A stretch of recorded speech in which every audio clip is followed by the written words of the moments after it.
Bien bonjour, et bien ce que je vous propose aujourd'hui, c'est de faire un petit exercice pour vérifier l'état des diodes. C'est parti.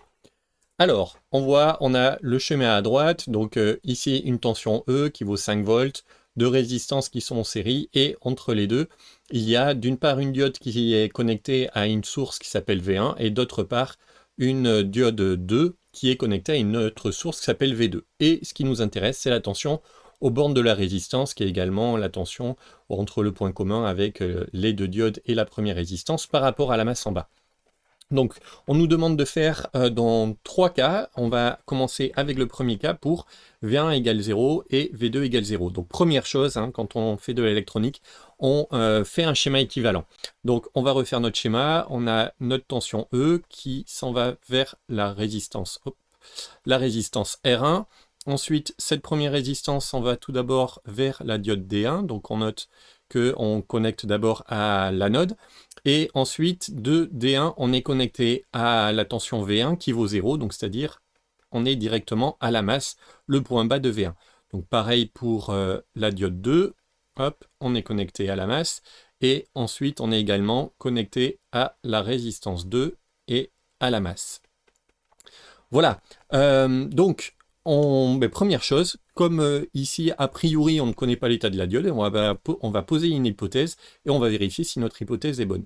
Donc, on va poser l'hypothèse que D1 et D2 sont toutes les deux bloquées. Alors, pourquoi bloquées? Parce que c'est le pire cas. Donc, vu que c'est le pire cas, on va commencer par celui-ci et on verra après. Pourquoi c'est le pire cas? Eh bien, parce que si elles sont pas, si elles sont bloquées, le courant passera dans R2 et donc la tension ne dépendra pas des diodes, mais de ce qu'il y a autour, alors que si elles sont passantes, on sait que la tension sera, à leur borne sera la tension de seuil. Donc c'est pour ça, on se place dans le pire cas, le courant passe par le reste du circuit et on voit ce que ça donne. Donc premier cas, D1 et D2 sont bloqués. D1 et D2 sont bloqués, donc on peut en fait les barrer, et ce que l'on obtient, c'est directement deux résistances qui sont l'une exactement en série avec l'autre, avec pas de point milieu avec d'autres composants, et la tension c'est celle que l'on veut aux bornes de R2, donc on a un pont diviseur, VS égale R2 divisé par R1 plus R2, le tout multiplié par E. Voilà, donc si on fait le calcul, donc ça nous fait VS qui est égal à R2 qui vaut 100 kg, donc 100K divisé par la somme des deux, donc 110K, et le tout multiplié par E qui vaut 5. Donc globalement, on voit que ça va faire à peu près 90% de 5 volts, donc VS va être environ égal à 4,5 volts. Or, ce 4,5 volts est supérieur à la tension de seuil qui nous est donnée comme étant 0,6, donc supérieur à 0,6 volts qui est égal à V0, la tension de seuil que l'on voit ici, qui est la tension à partir de qu'il y a aux bornes de notre diode lorsque elle est passante. Donc quand notre diode est passante, il y a 0,6 volts. Or ici, vu qu'il y a plus de 0,6 volts, ça veut donc dire qu'on est dans le cas où la diode est passante et non pas dans le cas où la diode est bloquée. Si la diode était bloquée, on le voit ici dans le schéma, donc pour que la diode soit bloquée, ça veut dire que le courant ID est égal à 0, il n'y a pas de courant qui passe dans la diode quand elle est bloquée. Donc si elle est bloquée, ça voudrait dire qu'on aurait une tension qui est inférieure à sa tension de seuil, on aurait donc un courant nul. Or ici, on a un courant qui est supérieur à la tension de seuil, donc ça veut dire qu'on est au-delà de l'état passant, donc ça veut dire que notre hypothèse est fausse, notre hypothèse D1 et D2 sont bloquées et fausse, donc on va refaire avec une autre hypothèse. Donc ici, ça veut dire hypothèse fausse, donc on va recommencer. Donc deuxième hypothèse, c'est D1 et D2 sont passantes. Alors, pourquoi on ne prend pas un cas particulier avec D1 passante et puis l'autre qui serait bloqué? Parce qu'on voit, elles seront exactement dans le même état, elles ont le même potentiel au niveau de l'anode, le même potentiel au niveau de la cathode. Le potentiel au niveau de la cathode, c'est la masse, c'est le 0 volt. Même potentiel au niveau de l'anode puisqu'elles sont reliées. Donc, dans ce cas-là, elles seront forcément dans le même état. Si V1 était différent de V2, à ce moment-là, on aurait des états différents. Donc, deuxième cas, on prend D1 et D2 sans passante. Dans ce cas-là, la tension à leur borne, c'est 0,6 volts. Donc ça veut dire que VS est égal à 0,6 volts. Voilà, donc l'état de chaque diode, ça va être passant, puisqu'on a vu que l'état bloqué n'est pas possible. Et la valeur de VS, ce sera donc 0,6 volts. Voilà, donc ça c'était pour le premier cas. Ensuite, pour le cas petit b, on a V1 égale 5 volts et V2 égale 0 volts. Donc à nouveau, on va refaire un schéma. Donc on a E suivi d'une résistance R1, suivi ici d'une diode D1 qui a un potentiel 5 volts. Donc on va représenter ça par un générateur de tension. Puis une deuxième diode D2 qui, elle, par contre, est directement mise à la masse. Et enfin, on a la résistance R2. Voilà. Donc, on va regarder ce qui se passe. Donc là, ici, on va essayer de réfléchir un petit peu avant de poser notre hypothèse et voir si déjà, il y a des cas qu'on peut supprimer. Donc, c'est ce qu'on va commencer à faire. Donc ici, si je vais appeler ce point-là A, et puis ce point-là B. Si on regarde, le point au niveau de A, donc VA, sera égal à 5 volts, puisque le générateur V1 impose une tension 5 volts au point A par rapport à la masse. Donc ça veut dire que VA sera égal à 5 volts. Ensuite, le point B, VB, pour que D1 soit passante, donc on va marquer pour D1 passante, doit être supérieur ou égal à VA plus V0, c'est-à-dire, si on regarde VA, donc on a dit que c'est 5 volts, plus 0, V0 c'est 0,6, donc VB doit être supérieur à 5,6 volts. Or, il se trouve que le potentiel du point E, c'est 5 volts. Donc si on suit, on a notre potentiel ici au point E, qui alimente ici une résistance, donc il y aura une chute de tension aux bandes de notre résistance qui sera positive ou nulle. On aura VR1 qui sera positif ou nul.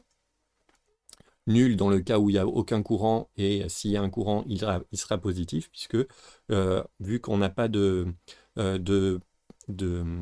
potentiel négatif, le courant va forcément vers le bas. Donc si le courant va forcément vers le bas en étant positif, alors VR1 est forcément positif ou nul. Donc ça veut dire que si on va faire une loi d'émail, donc on prend la loi d'émail, on part depuis ici, E on va le représenter pour se simplifier les choses ou pour que ce soit plus simple pour vous par un générateur, hop, qui est relié à la masse, donc on a le potentiel E ici, parce que donc on a 5 volts là, et donc si on fait ça signifie que c'est comme si on avait un générateur de tension. Donc on part de la masse, on remonte, donc ça fait plus E, ensuite on descend moins VR1, ensuite on arrive au point B moins VB, et donc on revient à la masse égale 0, hein, on regarde le potentiel au point B directement. Donc E moins VR1 moins VB égale 0, ce qui signifie que VB est égal à E moins VR1, qui est forcément inférieur ou égal à 5 volts, puisque E est égal à 5 et que VR1 est positif ou nul. Donc VB est forcément inférieur ou égal à 5 volts. Or, pour que D1 soit passante, il faut nécessairement que VB soit supérieur ou égal à 5,6 volts. Donc inférieur ou égal à 5,6. Donc ça veut dire que D1 est forcément bloqué. Donc je reprends, pourquoi D1 bloqué? Ici on a 5 volts, donc ici on a forcément au point B moins de 5 volts. Vu qu'on a moins de 5 volts et qu'il faut qu'on ait plus de 5,6 volts pour que D1 soit passante, ça veut dire que D1 est bloqué. Donc D1 est bloqué, ça c'est certain. Donc on peut directement rayer cette partie-là. Ce qu'on va faire, c'est que, hop, on va l'effacer, ce sera plus simple pour nous. Clac, allez hop, on efface, c'est plus simple. Donc il nous reste la résistance R1, puis la diode D2, et là on se rend compte, on est exactement dans le cas petit a. Donc vu qu'on est exactement dans le cas petit a, on sait déjà que D2 sera passante, et Vs est donc égal à 0,6 volts. Voilà, donc on reprend. Si on regarde ici, on a vu que D1 était forcément bloqué parce que le potentiel au niveau de son anode ne pouvait pas être suffisamment grand pour qu'elle soit passante. Donc D1 est bloqué. Vu que D1 est bloqué, on peut l'effacer de notre schéma équivalent. On se retrouve exactement dans la même configuration que le point A. Donc on peut en déduire que D2 est passante et que Vs est égal à 0,6 volts. Deuxième cas, on va donc faire lorsque V1 est égal à 5 et V2 est égal à 5 également. Donc on va faire de suite un schéma équivalent pour s'y retrouver. Donc on a toujours notre point de potentiel E, suivi de notre résistance R1, suivi d'une première diode, hop, D1, ensuite un générateur de tension, ensuite ici une deuxième diode D2 avec à nouveau un générateur de tension et enfin la résistance R2. Voilà, et à chaque fois le bas qui est connecté à la masse. Voilà, donc eh bien, on peut faire exactement le même raisonnement qu'avant. Si on appelle ce point-là B, on peut dire que pour que D1 soit passante, ce qui reviendra à dire exactement la même chose pour D2, puisqu'elles sont toutes les deux dans la même config. On a à chaque fois 5 volts, un générateur de 5 volts au niveau de leur cathode par rapport à la masse. Donc elles sont exactement dans la même configuration, même potentiel à l'anode, même potentiel à la cathode. Donc pour que D1 soit passante, il faut que VB soit supérieur ou égal à 5,6 volts. Or, on a vu que VB est nécessairement inférieur ou égal à 5 volts, donc ça veut dire que D1 sera bloqué. Vu que D2 donc, est dans la même config, donc ça veut dire que D2 est bloqué aussi. Donc à ce moment-là, ben, on les supprime de notre schéma équivalent, hop, clac, clac, clac, on supprime tout pour voir ce que ça nous donne. Et donc là, on voit, on a tout simplement la résistance R1 qui est en série directement avec la résistance R2, avec pas de point milieu par où le courant pourrait aller. Donc on peut directement dire que VS est égal à R2 sur R1 plus R2 fois E. Ce qu'on a vu que ça fait environ 4,5 volts. Bon, voilà, je vous laisserai, si vous voulez avoir plus de détails, faire le calcul par vous-même. Donc on a environ 4,5 volts et on a les deux diodes qui sont bloquées. D1 et D2 sont bloqués. Voilà, j'espère que c'est clair pour vous. Et puis, si vous avez des questions, n'hésitez pas.